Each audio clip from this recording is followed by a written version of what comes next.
Okay, so we've got Brandon Leitch with us today. I'm excited to have Brandon because he's was a defensive midfielder for the first team, and actually also had an interesting journey into the first team. Brandon and I started together in under 14. He started off playing a bit of right back, a bit of left back. Then I saw he was good at penalties, and then he started taking penalties. And he basically never had a bad game. And then the next year, I was coaching the first team, and we went on a tour to Kloof in Durban, and we were short of players. We didn't have. There was lots of things happening, and guys couldn't make it. And Brandon came along. He was our 13th man. And I thought, he'll play here and there, and we'll mostly stick to things. And in the first game, our right back basically broke his ankle, and Leitch just played the rest of the tournament. And we ended up winning that tournament. Yeah, and then after that, Leitch was a fixture in the team. He played right back for that year and some of the next year, and then grade 11 and 12 defensive midfielder in the center. And by the time, so he won in his first tournament in grade 9, and then the next time we won a tournament was then St. Peter's in Matric, which then started things. Then after he left, then we started winning things quite consistently for a while. But yeah, Brandon, maybe you want to just talk about that experience and your feelings on making a debut at grade 9 and how that was, and then. Yeah, thanks, B. No, I remember starting under 14. We had actually a pretty good team, and we got close even our under 14 year at St. David's. I think we got knocked out in the semis against a really good Grey side. I remember that pretty well, even though it was 10 years ago or so.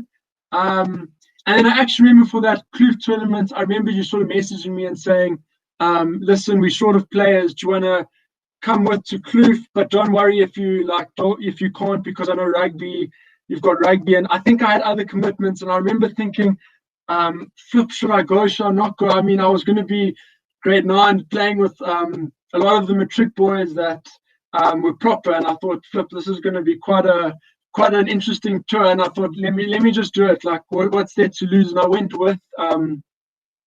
Quite nervous in the beginning. As you said, I came on. I think it was good that I came on so early when I didn't expect. So I was put on at right back. And yeah, the tournament went really well.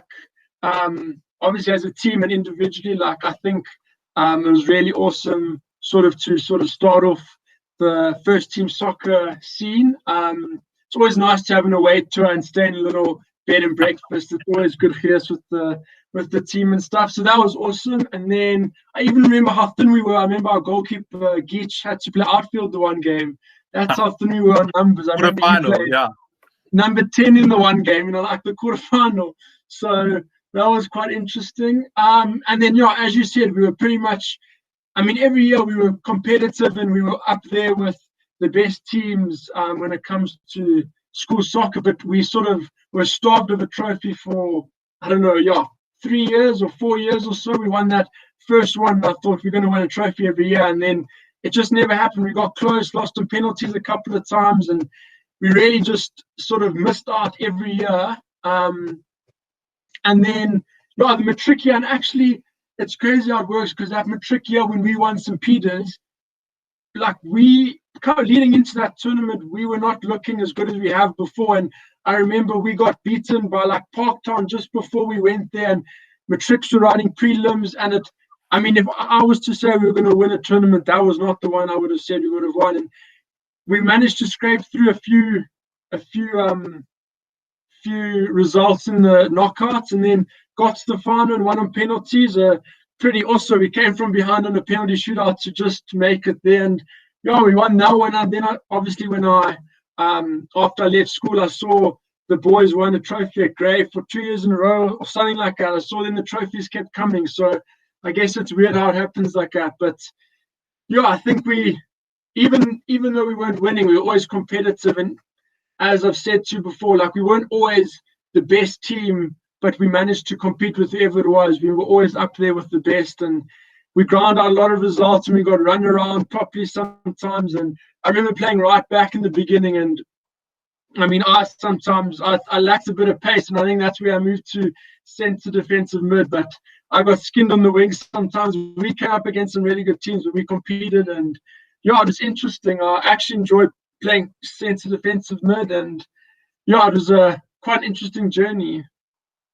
So I think so after you said that, like, some things are popping into my mind, and the one thing is that in all my years of coaching, I've been doing it for a while now, I've never seen a more tired schoolboy than in a preseason match against Norcombe Park, where we played 30 minutes and you played defensive midfield. I'll never forget that game, because we played that preseason one, and I think we were also short in numbers, and we had a small bench, and they came, and I remember me getting the ball, and I kicked it onto the field next to us, and I just said, "Oaks, we need a rest here, because this is."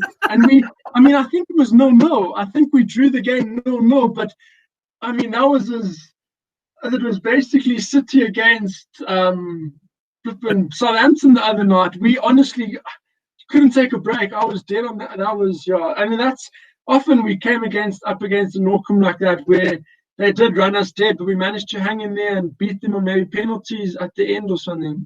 But I think also that one was also at the end of a first team rugby season, I think. And you played every single game in rugby. And I think it just showed me what a different fitness it is from rugby. No, exactly. And you go in there think, "Oh no, I'll be fine, I'm fit," and that, and then you realize you're far from it. Like, yeah, it is. I think there's nothing like soccer fitness when you're playing against a team who move the ball. Like, I mean, rugby is stop-start, you get breaks, and that's why I remember that game thinking, I just need 5 minutes here just to catch my breath. I'm not going to get it.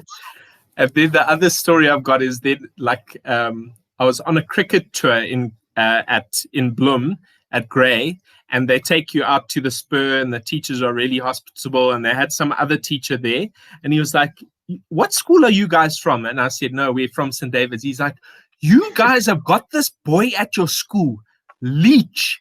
You've got this guy at your school, Leitch. I want that guy at our school. I want him at Grey College. That guy's the toughest guy on a soccer field you'll ever see." I think that was our team. Like, as I said, we came up against some Norcombe Parks who could play soccer, and us, sometimes we didn't play soccer, but we had to sort of bully them a bit and get it done. And yeah, it was quite crazy. There was also something, yeah, I guess it was, I mean, also those, I think where we were very unlucky is, like you said, with Michaelmas, we had a lot of players who played cricket and soccer, and they had to go to Michaelmas and they couldn't play the Grace tournament with us. So there were lots of times where we had the players, but we weren't always able to take them, or they weren't able to play in these big tournaments. So I guess we were unlucky a lot of times. We always had the players, but I guess getting the team together and with all the sporting commitments, it was sometimes hard to always get everyone there. I mean, there was, I'll just share with you a stat, is that actually, I used to keep track of it. I haven't done for a while, but I used to have this record that I'd never lost a soccer game where we had a week of training together and then the match. Never. Serious? Yeah. So, I mean, that just shows you, I'm not trying to say I've never lost a soccer game. We've lost millions, but there's always something. There's always like prelims or a cricket game or basketball or Afrikaans orals or you know, it's always like, it's just bringing it together. Yeah. And if it's not the match, it's practice. And as you said, lots of times an Oak won't be able to practice the whole week, but he'll be able to play. And I mean, that's good enough, because take what you can get. Play, Okay, Leitch, let's maybe get more focused in our discussion and talk some tactical stuff. You've got some stuff you want to share and some points some tips. Yeah. So I'm just going to share my screen quickly. Like, I think CDM, I mean, there's not much you can really coach. I think a lot of it's quite instinctive, but I have sort of come up with some scenarios, just maybe to give some people an idea of what to think about when playing there. I think obviously the most important thing is you sort of need to work with your centre backs. I think you're sort of there to clean up after them mostly, like whether it's a mistake or second ball, you sort of want to clean up after them and tidy up whatever you can. You just sort of have to work with them along with obviously your midfielders. But I mean, if I just show you this illustration, I've just sort of drawn a square in this area here. You can't see my screen, have you? Yeah. So yeah, I mean, if I'm a number 10 from like the opposition, I think this is where you want to operate as a number 10. I mean, between the centre backs and the midfield, this is sort of the channel they normally like to operate in, or where they get space. So I think this for you as a centre defensive mid is sort of where you have to keep your eye out, because this is where the number 10, who generally is the one who makes things happen for the opposition, this is where they want to be. So in sort of a scenario, if I point out here, if the left back has the ball for the opposition, and obviously you have the 10, sort of the 10 hovering in this channel here.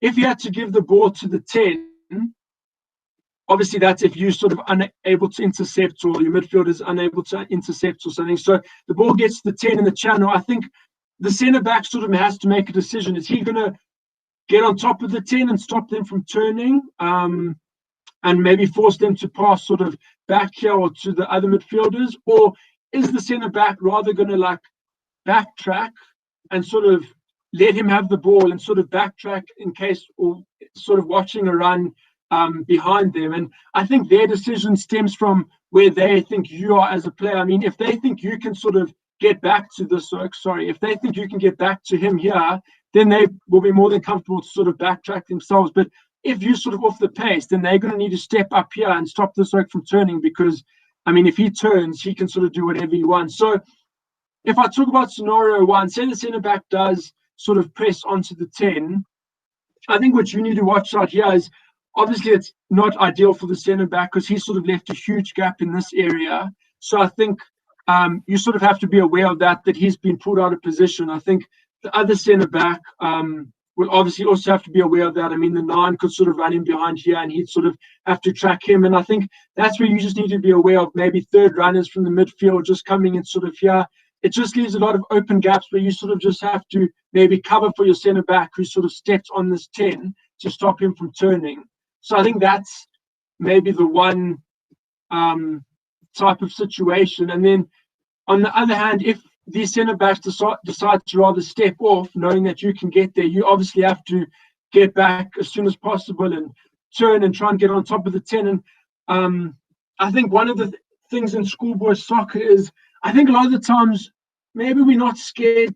Maybe I don't want to say we're not scared to foul, but I mean, you don't want, or the centre backs, the last thing you want is this 10 running at your centre backs with the ball and other runners coming in from every angle. So if you can't get to him or tackle him, bring him down if you have to, sort of thing. I mean, yellow cards in schoolboy soccer don't happen too often. So if you can get away with a little cheeky foul here, then nothing wrong with that. But obviously, most ideal situation, you can get back behind the ball and stop the 10 from shooting, or maybe getting a pass off to the other striker in between or in behind the lines.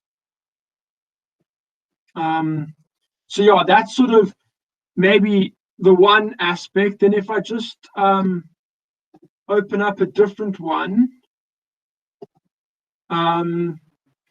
this one is in the case where maybe the number 10 comes to collect deep. I think if he is doing that, it's obviously a good sign from your team. I mean, if the 10 is starved of the ball, he's going to want to come deep to maybe get the ball. I mean, that's a good sign from your point of view.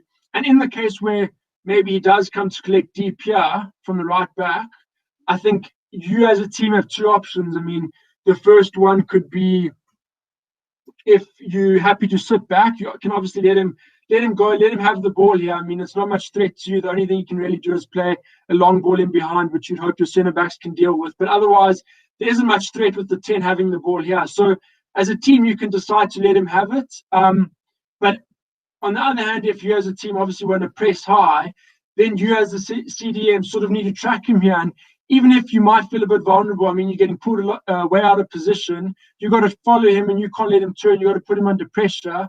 regardless of this big gap you're sort of leaving in behind here. I think if they're good enough to play through, then they'll obviously expose that. But if they're good enough to do that, that's sort of the risk you take when pressing high. So I think, like, you obviously want to follow the runner, follow the 10, and you sort of just have to trust that pressing high is going to work. And as maybe unnatural as it may feel to sort of find yourself defending so high up the pitch, I think if it's a decision the team makes, you've got to follow him no matter where or how high it takes you. Everyone has to sort of do their job, and if they do, then it'll pay off pretty well.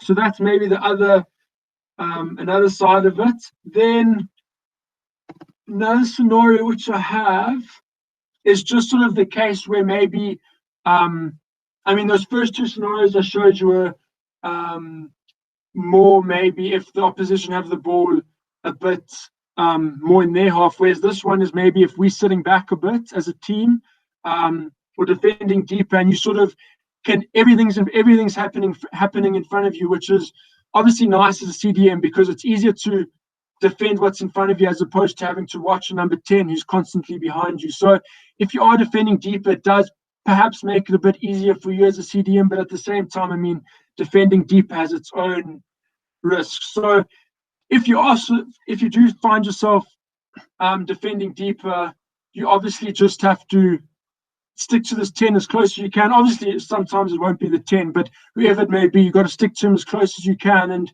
I mean, obviously, one of the important things, you've got to stop him from shooting or stop anyone from shooting in that sense.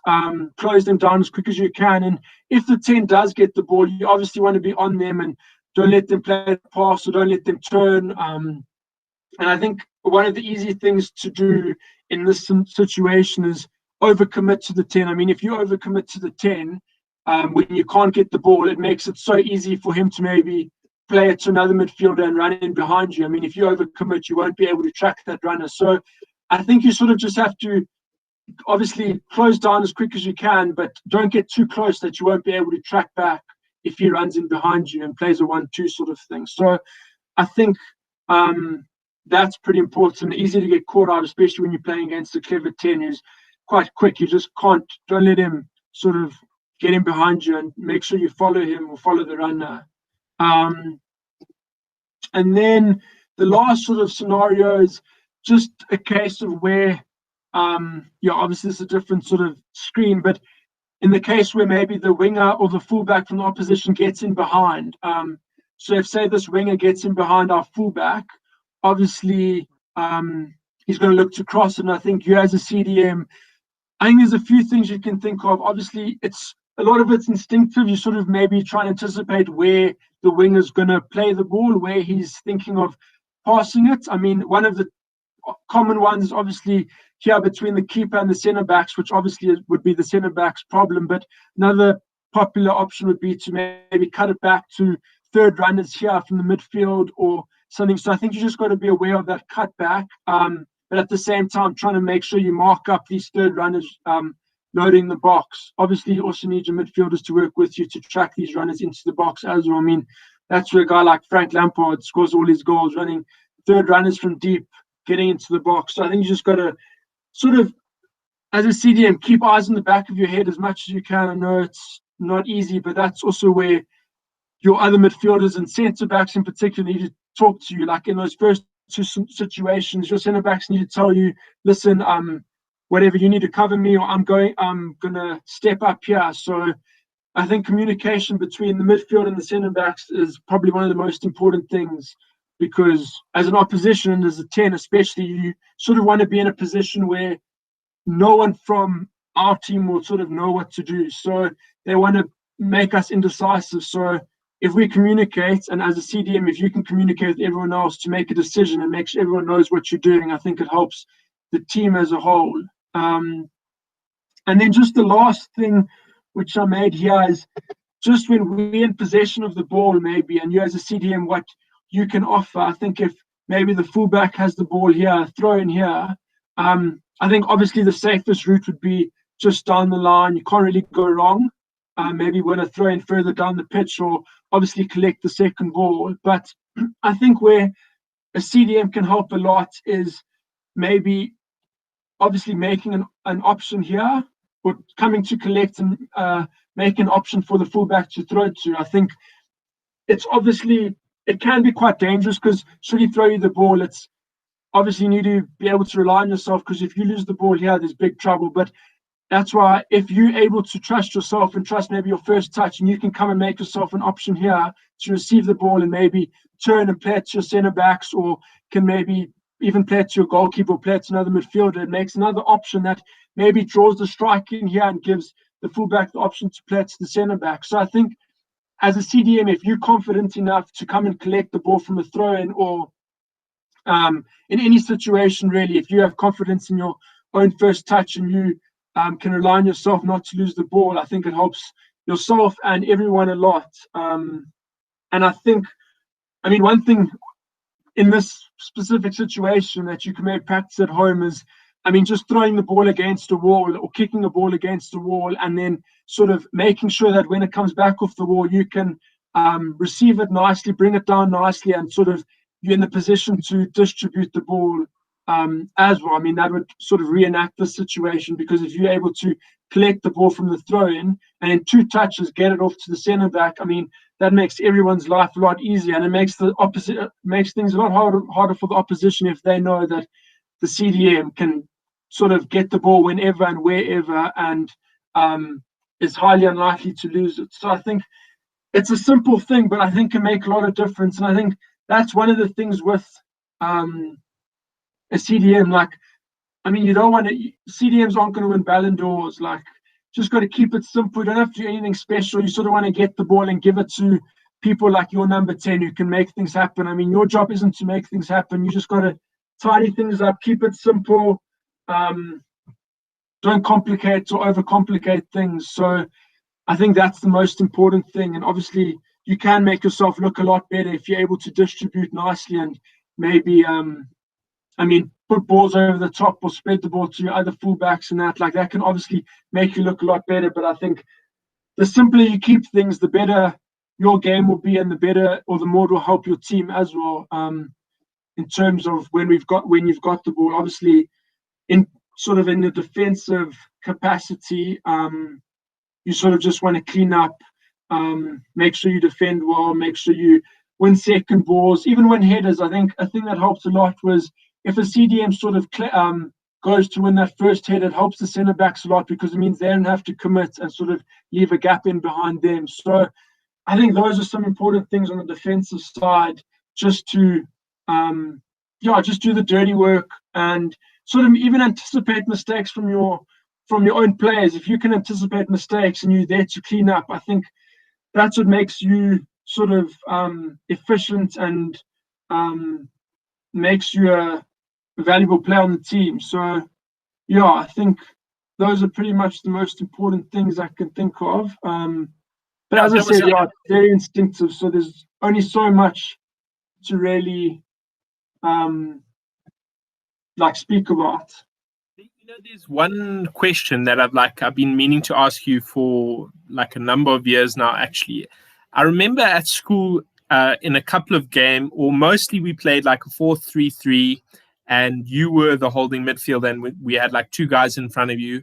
And then in maybe 1 or 2 games where we thought, shit, these guys are going to be good at playing, maybe we can give you some support, an extra, like a player next to you. And I remember then your feedback from that was like, no, this is, I don't like this. It's not easy. It's actually harder. Yeah, I thought actually now as you started speaking, I was wondering if you're going to ask that, because I don't know if it's maybe personal preference, but I think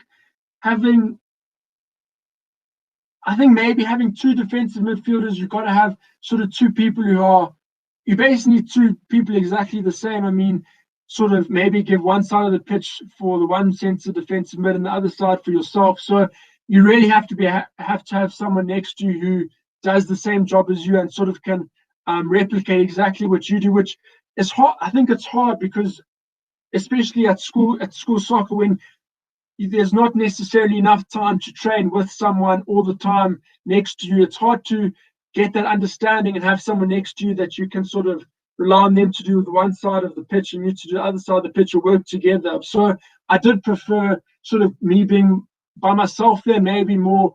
I mean, obviously I'd pull guys back to help me out, and I'd sort of rather have that role where I can just dictate or tell people what to do as it suited me, as opposed to having someone else next to me who also wanted to do that, if you know what I mean. Yeah, and I think like when you were explaining it and you were explaining the communication, I think it's like a case of like,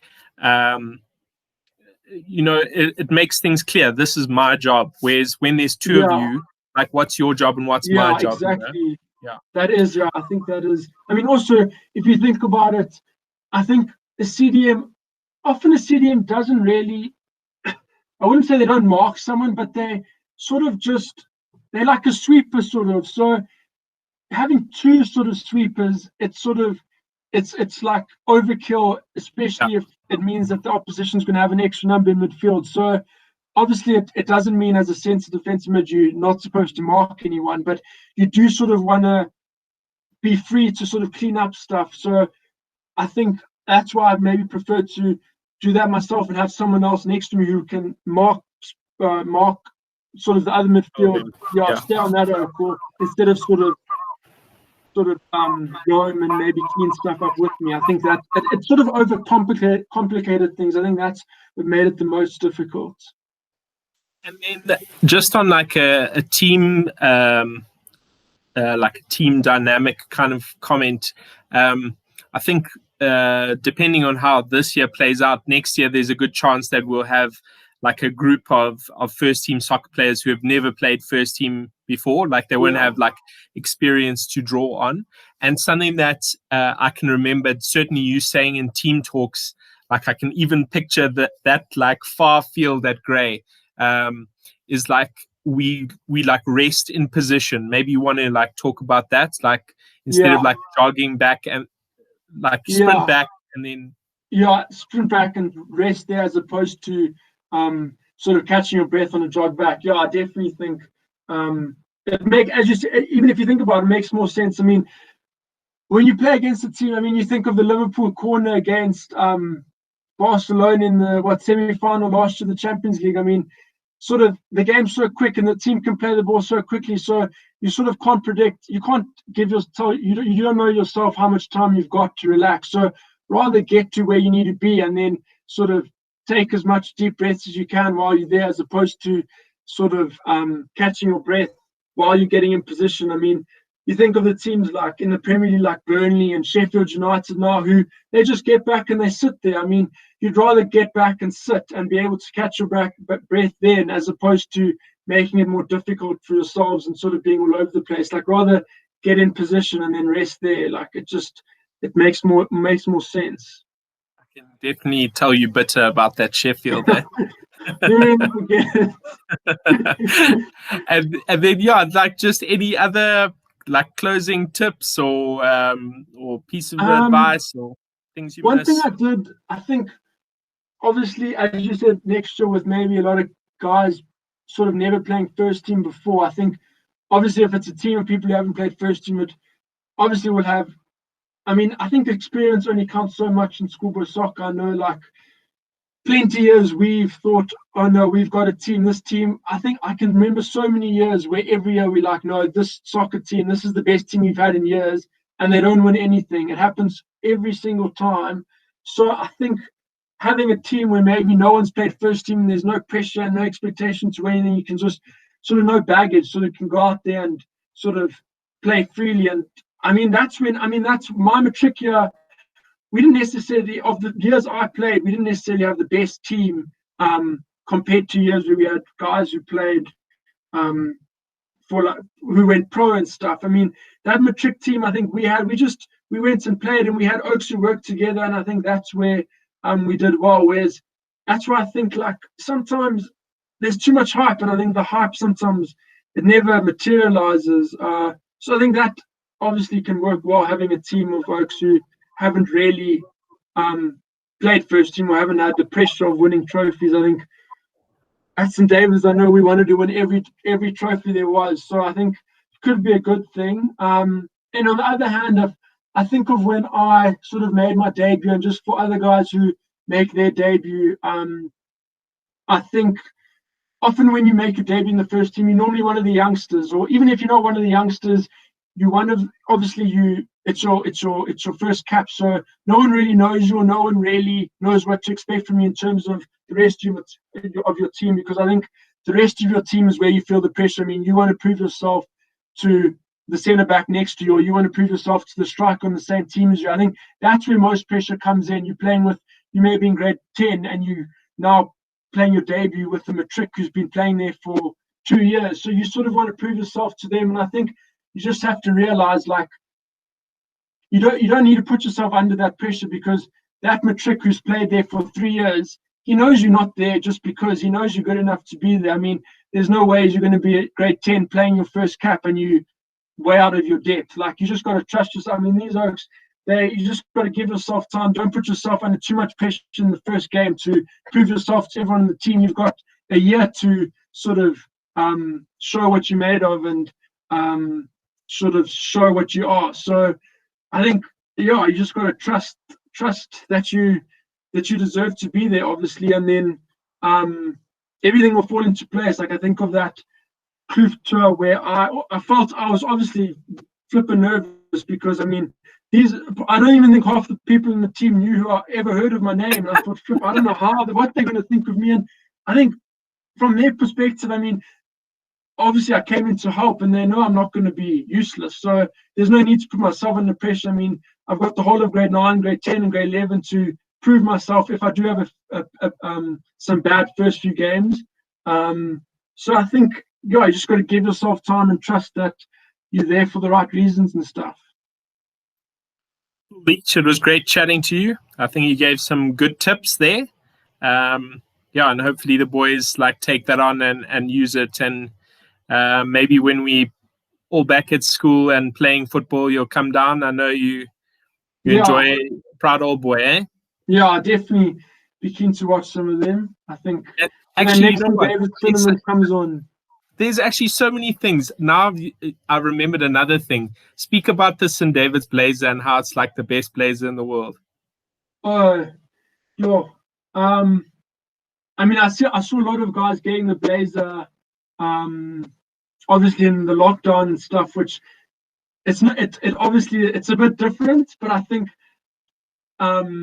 just even now it's still in my cupboard. I can pull it out now when I want. Like, I know where it is. I mean, I think it looks a lot better. I mean, whether it meant something, it looks better. So that's one point of it. I mean, the light blue really sticks out and it looks good. So if you're in one of those, people know like you're special. So I think in that sense, and I think that the biggest thing is, you've earned it. When you've got it, you've earned it. So I think that's the most maybe satisfying thing about it. You sort of, it's fine. You can only get it in grade 11 and grade 12. So there's sort of 5 or 3 years or 5 years. It sort of culminates in this blazer, maybe like all the sports you played in, from grade 8 and 9, maybe starting under 14C. I remember I played under 14C rugby and 14B cricket and stuff. And it started those days. And then you get to matric, and it's sort of the end prize is maybe getting one of those blue blazers because you played first team cricket and you had a good season, or first team rugby and you had a good season. So it's sort of all a process, and it's almost a symbol for that process that you sort of started out as a kid in grade 8. And it's just a sense of I mean, I think the most important thing about it is the fact that when you do receive that blazer, like, no matter who you are, even the people you don't like will stand up and they'll clap for you. Like, I mean, like, yeah, you know that you sort of get this automatic respect because you've earned that blazer and you put it on and you sort of feel it. So it is special. Yeah, I just remember it so clearly, like you telling me like the St. David's blazer is actually so nice. Like, look at these oaks from these other schools. Their blazers are hideous. No, sometimes you can't tell which is the honours blazer in other schools. You'd rather have the normal blazer than the honours blazer. That is so true. Yeah. So true. Okay, Leitch, I've got to go put the baby to sleep. It's been real. Dude. Nice chatting to you. See you soon. Chatting to you, buddy. All right. Cool, eh? Keep well, eh? You Cheers. too. Cheers.